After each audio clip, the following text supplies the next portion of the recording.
Peace, family. It's your boy, Bakari Lumumba, back once again to Pregenerative-LumumbaSpeaks.com, a Black empowered initiative where we believe we could gain a competitive advantage by always betting on Black. I'm back with another video on a topic that I really didn't want to actually discuss or actually post content on, but a lot of people have been asking my opinion on the matter.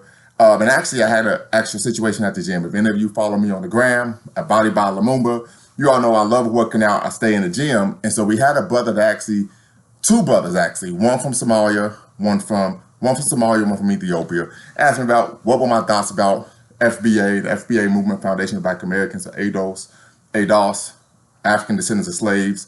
And they're Pan-Africanist oriented. The gym I frequent is very diverse with African Americans, continental Africans, and of course the West Indians. So the topic came up. There's a number of issues that was expressed. First, they asked me the question regarding, of course, there are many Somalians here in Columbus. There's also a lot of Somalians in Minneapolis. From what I was being told was that the brother George Floyd, who unfortunately was killed by the race soldier in Minnesota, Minneapolis, as we all know, that case is still going on right now. Based on the content of the jury duty, I think there's probably about 7 white folks or 7 white identifying people on the jury. So we don't know if he's actually going to be, he and his family are actually going to be able to get justice. But we keep our fingers crossed. We hope that will be the case. But one of the brothers stated that, of course, there's a sizable Somali immigrant community in Minneapolis, and that the Somali community was getting some pushback and some angst from the African American community due to the fact that the owner of the grocery store, the bodega, as we might call it on the East Coast, actually called the police for George Floyd passing the counterfeit $20 bill. And that some people were saying that it was his fault that George Floyd was actually killed. And I think that's utterly ridiculous, right? I think in the Black community, the woke community, the conscious community, we have been advocating and pushing for economic independence. And part of that is what starting your own businesses. We all know that you can't actually have a business, make a profit, and provide jobs for your community if you allow people to pay for your goods and services with monopoly money. As we all know, if that was the case, word would get out before you know it, that business will be out of business. Secondly, I think it's also important that we know that oftentimes when you're dealing with the power structure, they look to deflect. We also saw that the autopsy that came out with George Floyd, what did they state? He died from having drugs in the system, or fentanyl, not from asphyxia, because the police officer had his knee on his neck, right? So we know deflection is always the case, right? Secondly, there's a brother, right, from Ethiopia. He's a young man, he's in college, and he stated, I'm someone who actually believes in uniting Black people, regardless of where we come from in the world. FBA has me feeling a certain way. And so this is the reason why I've decided to make this video, right? But also, like I stated, very important, we talk about economic independence. We know Marcus Garvey is considered the greatest Pan-Africanist that ever lived, arguably the greatest Pan-Africanist that ever lived, particularly in modern times. But also he promoted economic nationalism. And that goes, economic nationalism being promoted in the Black community goes all the way back to Paul Kufi, who of course was the first African-American to repatriate to the continent of Africa in what I believe is the 17th century, 18th century. But with that being said, I think it's very important that, in my opinion, the foundational Black American movement, ADOS, and African Descendants of Slaves, I can understand that there are particular issues that are germane to Black individuals in their nation state. There are issues for Ghanaians in Ghana that are different from Africans in South Africa. However, we know that what ties us together is that we are dealing with a global form of oppression and anti-Black racism that goes all the way back to 1492 when Columbus so-called sailed the ocean blue. And so when you think of the wisdom of one Kwame Nkrumah, who was the first president of Ghana, he had a PhD in economics. He said that the most important book he ever read in his entire life was The Philosophies and Opinions of Marcus Garvey. And he believed in Garvey's vision for Africa so much, and he was so inspired by Garvey's teachings and his political philosophy of Pan-Africanism that he stated that if we are simply nationalistic in our political orientation rather than Pan-Africanist in nature, then we simply will be used against each other like pawns on a chessboard, right? So I think it's very important that we understand that. Thomas Sankara, who was a Pan-Africanist Marxist revolutionary, right, from Burkina Faso, the land of the upright men, he stated on a state visit to actual America, right? He actually was denied an actual state visit to the White House because of the Reagan administration felt a certain way about his politics. And of course, his views on pushing back against French imperialism and neocolonialism in West Africa. But he actually visited Harriet Tubman Elementary School in Harlem.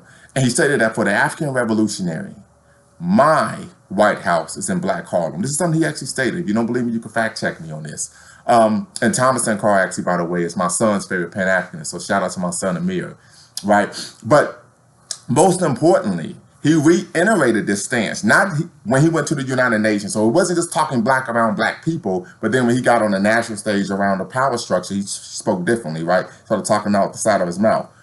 He actually reiterated this when he went to the United Nations. And he actually told African Americans that our struggle in Burkina Faso against imperialism and neocolonialism is the same as black people's struggle against social control that stemmed from chattel enslavement and black codes and sharecropping and Jim Crow and, of course, the new Jim Crow. He actually states this, and he stated, for any African Americans that want to repatriate, they could come to Burkina Faso and help us develop the land, right? We saw the same thing with Kwame Nkrumah during his administration. We saw the same thing with His Imperial Majesty Haile Selassie, while he was, of course, the Emperor of Ethiopia. So there are many African heads of state and nation states that have reached out to the African diaspora. So this concept of continental Africans being coons or against us, so on and so forth, I think is really a misnomer.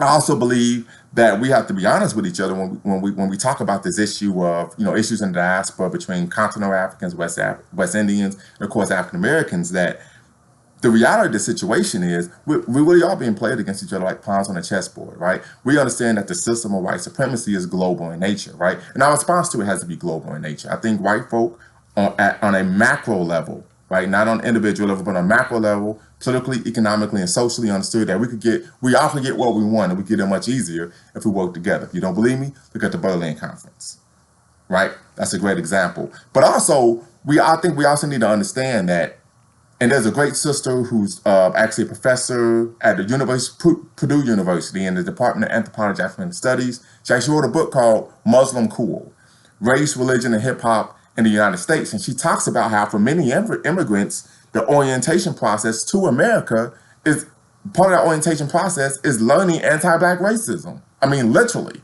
But she states this very clearly in her text. So I think we have to understand that as well. When you think of David Banner, and when he talks about what led him to becoming woke or conscious or gaining a sense of racial consciousness, he talked about how when he was overseas performing, he realized that many people who never came in contact with African Americans had a concept of who he was, how he acted, and what he believed in based on what they saw in the media. And as we know, of course, according to the Association of Black Psychologists, that the majority of the images, we're talking about possibly 8 out of 10 of the images of African Americans on television are negative. Right? So not only are we internalizing these negative images and then playing them out, because for many of us, we haven't really had a come to Jesus moment regarding our racial consciousness and our identity as Black people in the Western world, but it also plays a role how other people view us. Very important.